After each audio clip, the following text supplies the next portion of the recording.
बिहारी लाल की।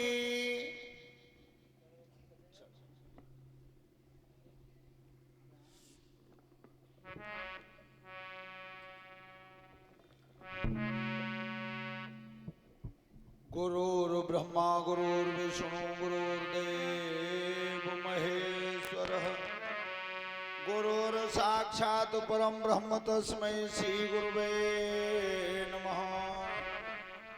ध्यान मूलम गुरुमूर्ति पूजा मूलम गुरुपदम मंत्र मूलम गुरुर्वाक्यम मोक्ष मूलम गुरु कृपा।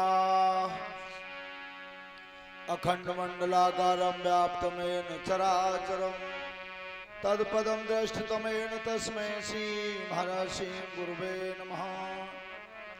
या देवी सर्वभूतेषु सरस्वती रूपेण संस्थिता नमस्तस्यै नमस्तस्यै नमस्तस्यै नमो नमः। सच्चिदानंद रूपाय विश्वोत्पत्त्यादि हेतवे तापत्रय विनाशाय श्री कृष्णाय वयं नमः। बंदहु गुरुपद पदम परागा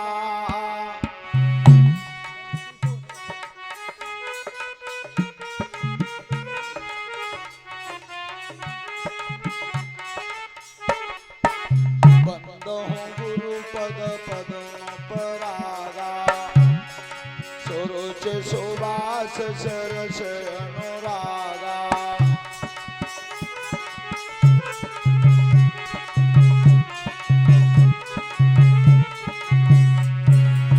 अमेय मुहुर्मय चूरन चारु समन सकल गवरुज परिवारो।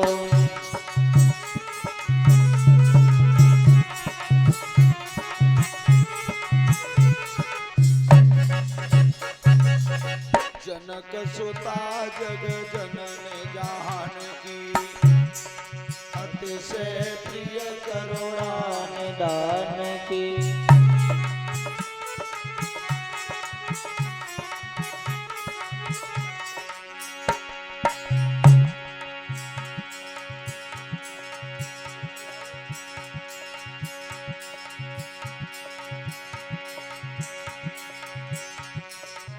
ताके युग पद कमल मनावहु जासु कृपा निर्मल मति पावो।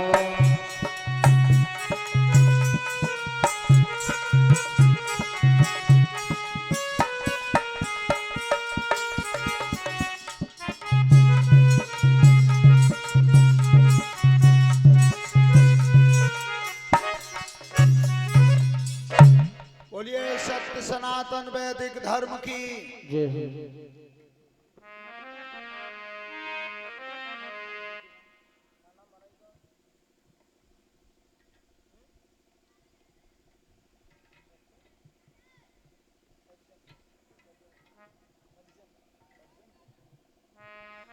और श्रीमान सज्जन सिंह जी उनकी तरफ से व्यासपीठ के माध्यम से एक फूल माला से और 100 रुपए की हार माला से मैं सम्मानित किया है।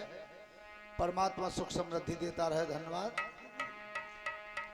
तो कथा शुरू अब करते हैं और आओ वीर हनुमान।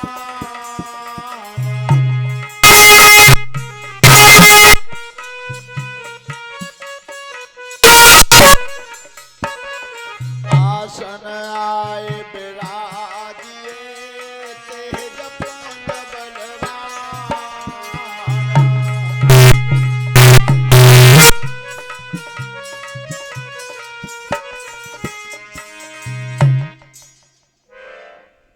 आज गंगा मैया के किनारे शुक्रताल पर परमहंस ज्ञानी श्री सुखदेव जी महाराज राजा परीक्षित को कथा सुना रहे हैं। अभिमन्यु नंदन काम क्रोध मद हिंसा का दमन करते हुए सांसारिक मोह माया को छोड़ते हुए भगवान की कथा की तरफ ध्यान रखना, मृत्यु के भय को मन से निकाल देना। रघुवंश श्रोमण भगवान श्री राम इस धरती पर प्रकट होकर के आए थे चैत के महीना में नौमी तिथि को। 9 का अंक स्वीकार किया, नौमी को 9 का अंक ही अक्षय हो गया। कितनी भी संख्या में 9 का गुणा कर दो, गुणनफल के अंकों को जोड़ोगे तो 9 का 9 ही रहेगा। बड़ी सी बड़ी संख्या में गुणा करके देख लेना। विष्णु अंश अवतार भगवान राम, गरुड़ जी अवतार भरत जी, शेष अवतार लक्ष्मण जी,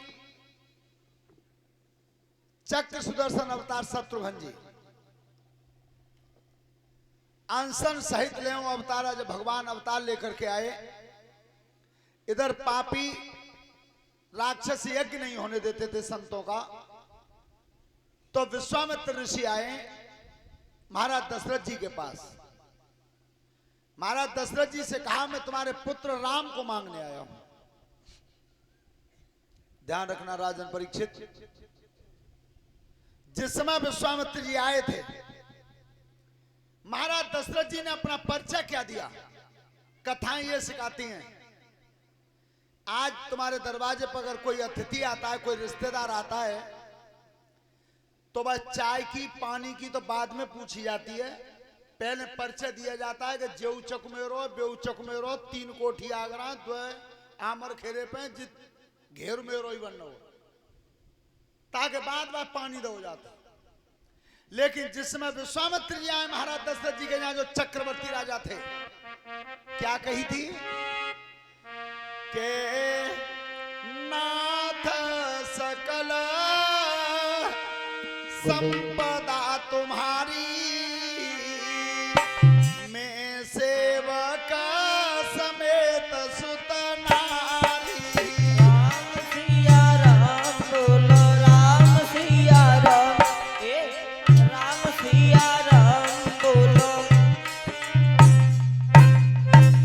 क्या परिचय दिया था कि नाथ सकल संपदा तुम्हारी और मैं सेवक समेत सुत नारी। अपने लड़कों और अपनी पत्नी सहित में महाराज तुम्हारा सेवक हूं, इससे ज्यादा मेरा कोई परिचय नहीं है। लेकिन महाराज आप राम को मांगने आए। विश्वामित्र जी ने राम को ही क्यों मांगा? अगर पापी यज्ञ नहीं होने देते थे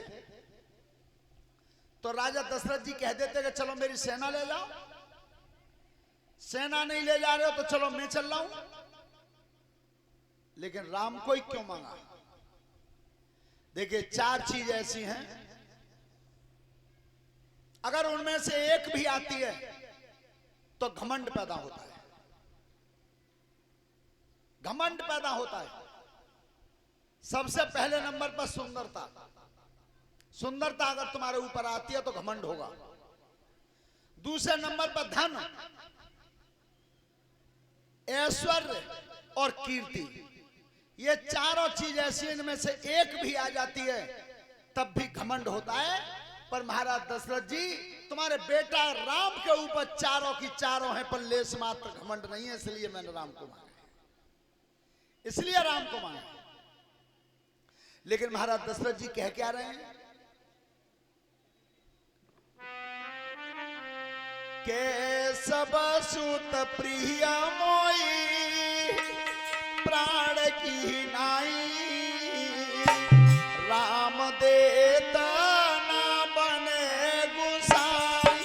राम सिया राम बोलो राम सिया राम, राम सिया राम बोलो। ध्यान रखना, सब सुत प्रिय मोय प्राण की नाई और राम देत ना बने। महाराज ले जा रहे हो, जैसे ले जा रहे हो वैसे ही लौटा जाना। आज भगवान राम और लक्ष्मण को लेकर के विश्वामित्र जी आए हैं। जंगल में ताड़का का वध किया, सुबाहु को मारा, बिना नोक की बाण से मारीच को 100 योजन दूरी पर फेंका। आगे चल के गए थे। गौतम ऋषि की नारी अहिल्या पत्थर की शिला बन गई थी। विश्वामित्री ने कहा बेटा राम, ये तुम्हारे पैर की रज मांगती है। भगवान के पैर की रज से उसका उद्धार हुआ। इधर महाराज जनक के यहां एक कन्या प्रकट हुई थी धरती से, जमीन से। आज उसका स्वयंवर था, लेकिन न्योता विश्वामित्र के पास भी था। भगवान राम और लक्ष्मण को लेकर के विश्वामित्र जी गए हैं, तो गुरु देवता ने कहा था राम से कि बेटा मैं पूजा के लिए फूल चाहता हूं, फूल लेकर के आओ।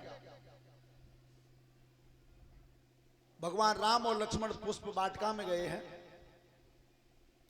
और उसी वाटिका में सीता जी आई हैं सखियों के साथ। सखियों के साथ आई हैं। भगवान श्री राम ने देखा था सीता जी को, सीता जी ने देखा था श्री राम को। ऐसा विद्वानों का मत है, मन का वर्ण तो वहीं हो गया था बाग में। सीता जी ने यहां तक संकल्प ले लिया कि मेरे पिता ने जो कठोर धनुष रखा है वो धनुष टूटे और चाहे ना टूटे, पर मेरे हृदय सम्राट तो ये है। लेकिन फिर भी कर्म करना होगा, कर्म करना होगा। सभी पढ़ने वाले बच्चे ध्यान से सुने, कर्म में और भाग्य में बड़ा कौन है? जो कर्महीन होते हैं वो तो भाग्य को बड़ा मानते हैं कि हमारे तो भाग्य में यही लिखो है। लेकिन बेटा जीवन में एक बात ध्यान रखना, कर्म में वो बल होता है वो भाग्य को भी बदल देता है। कर्म में वो बल होता है भाग्य को भी बदल देता है। तो आज सीता जी भवानी मैया के मठ के सामने गई हैं। लिखा है गोस्वामी जी ने रामचरितमानस में कि गई है भवानी भवन बहोरी,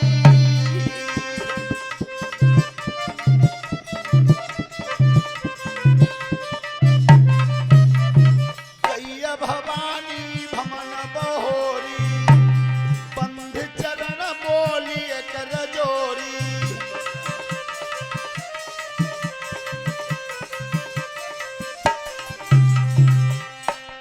जय जय जय गिरिराज किशोरी, जय महेश मुख चंद्र चकोरी।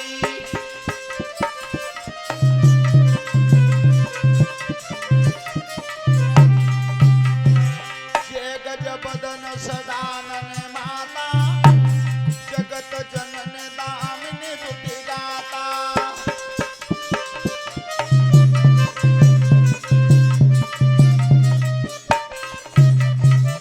आदि मध्य अवसाना, अमित प्रभाव वेद नहीं जाना।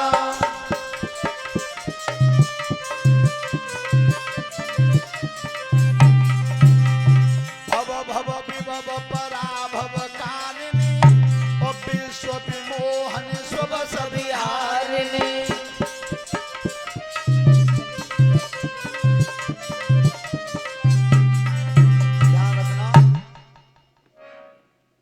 बिटियाएं ध्यान से सुने, जब जब तुम व्रत रहती हो तो प्रत्येक बेटी के मन में यह कामना होती है व्रत रखते समय कि मुझे वरना सुंदर मिले, गुणवान मिले और विद्वान मिले। कोई लड़की ये नहीं मांगती कि मुझे वरना शराबी मिले। तो जिस दिन बेटी तुम व्रत रहो, इन्हीं चौपाइयों को पढ़ो, रामायण खोल के इन चौपाइयों को पढ़ो। तो सीता जी ने आराधना की, मैया तू ही गणेश और कार्तिकेय की मां है, जन्मदाता, पालन करता, संहार करता, मैया तू ही आज मैं तेरी शरण में आई हूं। एक बात ध्यान से सुनना, पत्थर की मूर्ति बोलती नहीं है, लेकिन अगर दिल में श्रद्धा और भाव सच्चा है तो बोल भी जाती है। सीता जी ने जब आराधना की है तो लिख रहे हैं गोस्वामी जी आगे क्या, बिने प्रेम बस भैया भवानी,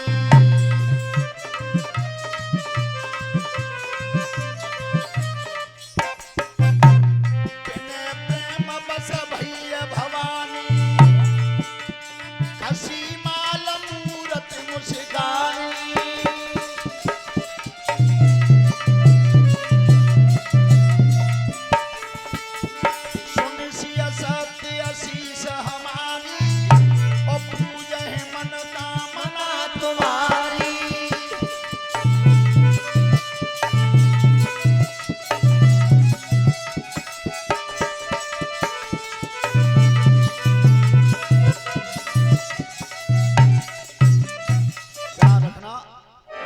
तारा छूट करके गिरी है, वो तो सीता जी ने प्रसाद समझा है।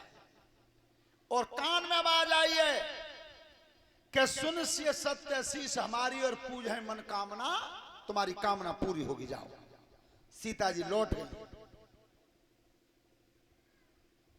अब परीक्षित जी ये नई नई उम्र के बालक कहते हुए कि लड़के ने तो बता दी कि जे चौपाई पढ़ो रामायण में ते बरना सुंदर मिले हो। वे बालक कह कर हम कौन सी पढ़े ताते बहुत सुंदर मिले, तुम्हारे उन्होंने लिखी है कि जिसमें भगवान राम और लक्ष्मण ने फूल दे दिए थे गुरु जी के हाथ में, तो गुरु जी ने आशीर्वाद दिया है कि होए मनोरथ सकल तुम्हारे और राम लखन सुन भयउ सुखारे। ये चौपाई तुम पढ़ो।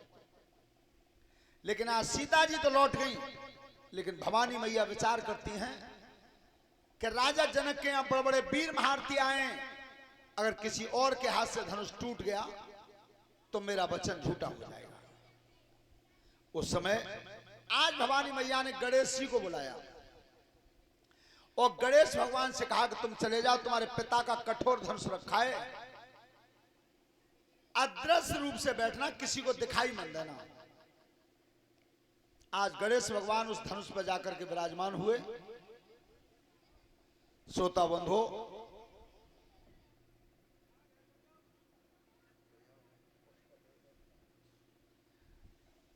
राजा जनक ने आदेश करवा दिया था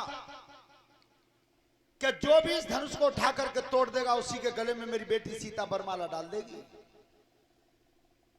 बड़े बड़े राजा महाराजा बैठे, ध्यान रखना। कछु तो परीक्षित जी तुम मारो तो पांत के चक्कर में आए, धनुष कोई तो देवे दावत तो खाई आएंगे।